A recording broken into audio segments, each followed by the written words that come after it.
आने चले, रुक करते हैं आज की बड़ी खबरों पर। कोई करता है खबरों से आगे रहने का वादा, कोई करता है तेज रफ्तार का दावा, फिर भी क्यों दब जाती है सही खबर? ना वादा। नमस्कार, देख रहे हैं न्यूज़ इंडिया। आपको बताते चले कि पिछले कई दिनों से लगातार हम सहरसा का विकास में, सहरसा में कितना विकास हुआ कंटिन्यू दिखा रहे हैं।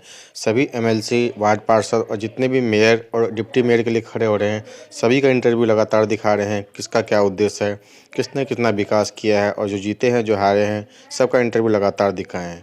सहरसा में आपको बताते चले कि पिछले कई दिनों से जब बारिश आता है तो जल जमाव की स्थिति हो जाती है, सड़कों पे जाम लगा रहता है। इनसे निजात पाने की कोशिश करने के लिए इस बार जो डिप्टी मेयर या मेयर के लिए खड़े हो रहे हैं, उनसे पूछने की कोशिश करेंगे। इस बार मेयर चेयरमैन के लिए खड़े हो रहे हैं, अपने नन्हे जी से बात करने की कोशिश करेंगे कि उनका उद्देश्य क्या है, कि जो इस बार जो चुनाव में आए हैं और जनता के लिए क्या करना चाहते हैं।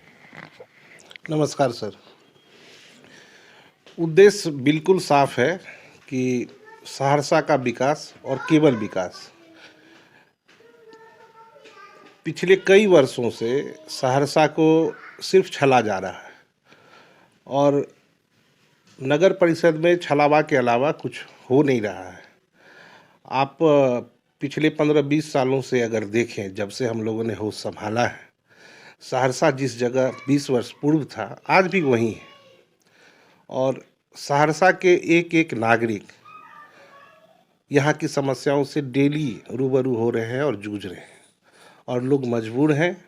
क्यों मजबूर हैं, किस लिए मजबूर हैं, ये चीज़ हमें समझ नहीं आता है। जब भी चुनाव का टाइम आता है तो लोग फिर उसी परिपाटी में, उसी पैटर्न पर वोट करते हैं।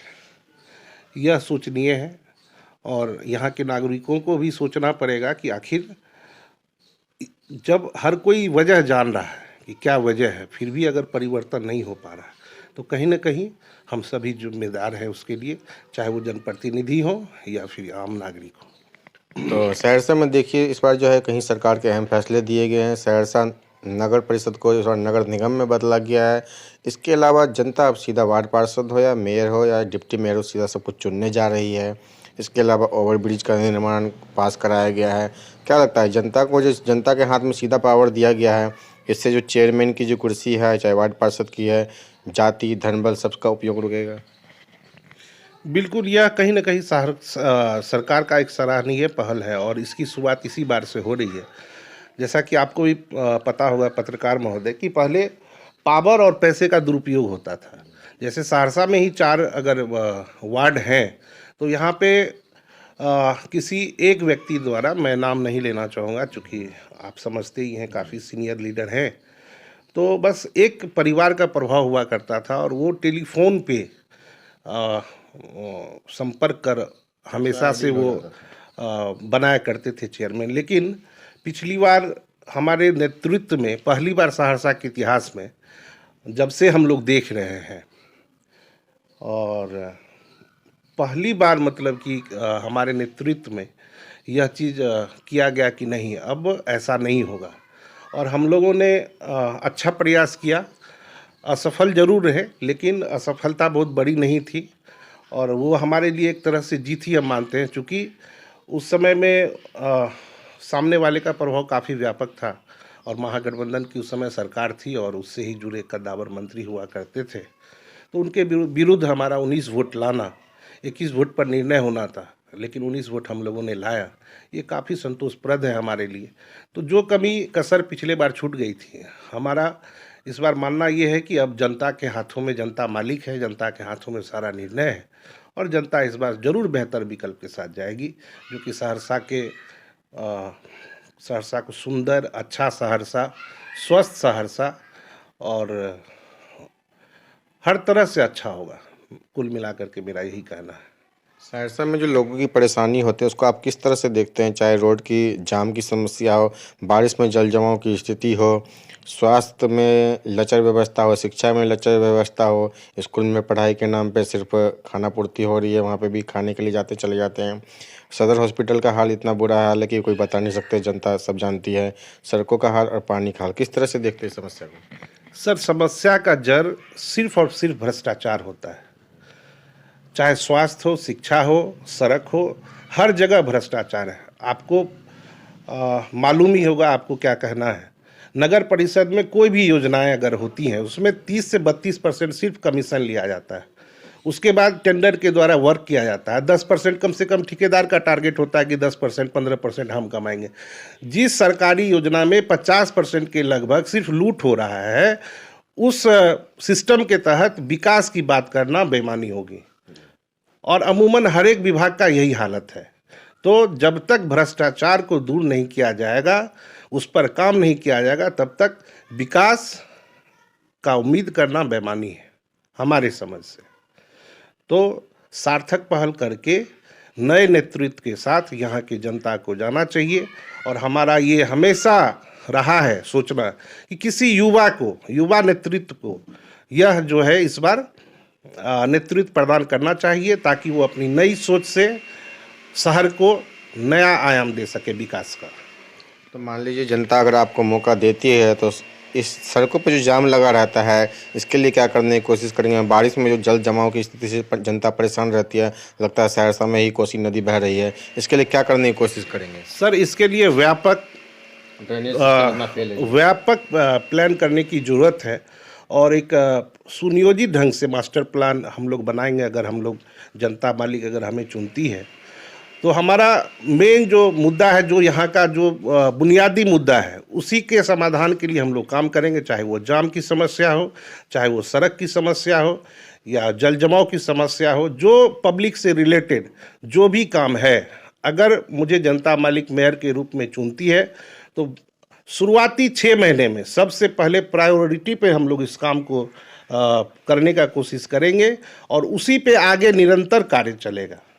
और हमारे इसमें हमेशा जो है पूर्ण सर्व समाज के लोग रहेंगे और जिससे लोग लाभान्वित होते हैं वैसे ही काम को हम लोग करेंगे। हम लोग कोई मतलब कि दिखावा वाला काम नहीं करेंगे। जो भी बुनियादी यहाँ की समस्याएं हैं, सिर्फ और सिर्फ उस पर काम होगा। स्वास्थ्य और शिक्षा व्यवस्था देखते हैं सदर हॉस्पिटल में बहुत बुरा हाल है। और शिक्षा की तो बात ही मत करिए, स्कूल भी पता नहीं कौन टाइम पे आता है, कब जाता है, क्या पढ़ाई होता है, डीएम तक का नाम नहीं पता रहता शिक्षकों का। इनके लिए क्या काम करेंगे? देखते हैं यहाँ का चेयरमैन चाहे वार्ड पार्षद हो, निरीक्षण कभी कभार नहीं करते हैं, जिससे जो उनका जो मनोबल बढ़ जाता है। इस दिशा में क्या करने की कोशिश करेंगे स्वास्थ्य शिक्षा में? स्वास्थ्य में तो हमारा पहला ये प्लान होगा कि जो अभी एक सदर अस्पताल पे लोग डिपेंडेंट हैं, तो हमारा ये सोचना है ना कि जिसको छोटी मोटी समस्याएं होती, जैसे हाथ टूटना, पैर टूटना, सर्दी जुकाम, इसके लिए सदर अस्पताल पे लोड नहीं होना चाहिए। एक सदर अस्पताल पे पूरे जिले का भार है। तो हमारा ये मानना है कि पहले हम लोग हर मोहल्ला तो नहीं, कम से कम 2 मोहल्ला में एक मोहल्ला क्लिनिक, मतलब हर 2 वार्ड पर कम से कम एक पीएचसी की हम लोग स्थापना करेंगे। उसमें निरंतर 24/7 डॉक्टर और नर्स की मौजूदगी रहेगी। और रही बात शिक्षा की, तो स्कूल काफ़ी संख्या में है, बस उसके स्तर को सुधारने की ज़रूरत है। शिक्षकों को जागरूक करना है कि आप पर, आपके साथ हमारे समाज के बच्चों का भविष्य जुड़ा हुआ है। आप अपने कर्तव्य को, जो आपका पढ़ाने का, लिखाने का, जो आपको, जिसके लिए सरकार आपको मानदेय दे रही है, पैसे दे रही है, आप उस काम को मुख्य रूप से करें और लोगों को गुणवत्तापूर्ण शिक्षा दें। उसके मॉनिटरिंग के लिए हम लोग अलग से काम करेंगे कि शिक्षक नियमित रूप से आए और बच्चों को पढ़ाएं। देखते हैं इस बार जो है भ्रष्टाचार की आपने बात कही, वो तो आपने प्रशासन की तरफ से कहा कि नगर परिषद में भ्रष्टाचार बहुत ज़्यादा फैला हुआ है, ठेकेदार हो या कोई भी योजना हो, सबका बंधा हुआ है। लेकिन जनता भी उसमें पिसती है, चाहे राशन कार्ड हो, चाहे पीएम आवास हो, कई तरह की जनता से जुड़ी हुई योजना है जिसमें जनता को भी जो है भ्रष्टाचार में जो है फंसना पड़ता है। इससे निकलने के लिए आप क्या क्या कोशिश करेंगे ताकि जनता को जो भ्रष्टाचार में ना फंसना पड़े? बिल्कुल सर, बहुत बड़ा सवाल आपने किया है।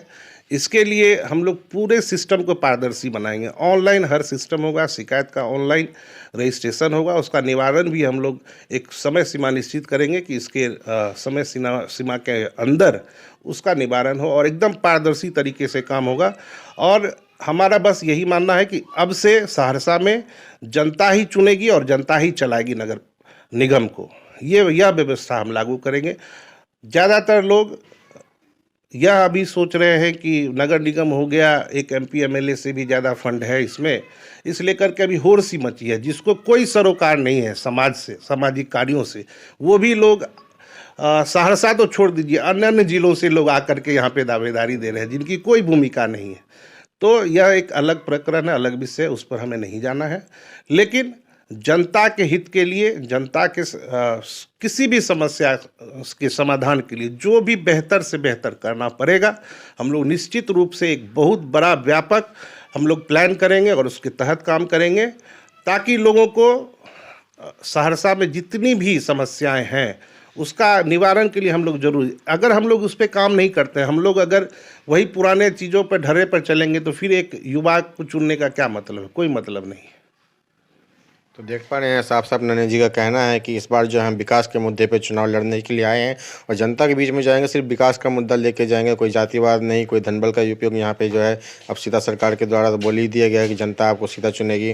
तो सीधा इनका कहना है सहरसा में चाहे जाम की समस्या से लोगों को परेशानी हो रहा हो, चाहे स्वास्थ्य और शिक्षा व्यवस्था यहाँ पे लचर व्यवस्था में, उसको सुधारने की कोशिश करेंगे। स्वास्थ्य, शिक्षा व्यवस्था, कानून व्यवस्था और प्रशासन व्यवस्था, भ्रष्टाचार को मुक्त करने की कोशिश करेंगे और जितना हो सके जनता से डायरेक्ट संवाद करने की कोशिश करेंगे कि जनता का काम डायरेक्ट हमसे हो सके और कोई भी जो है यहाँ पे जो है भ्रष्टाचार में कोई लिप्त ना हो, सीधा विकास के मुद्दे पर लड़ना चाहते हैं। सहरसा से रंजन जायसवाल की रिपोर्ट। मेरे साथ बस इतना ही। बाकी की तमाम खबरों के लिए देखते रहिए यू न्यूज़।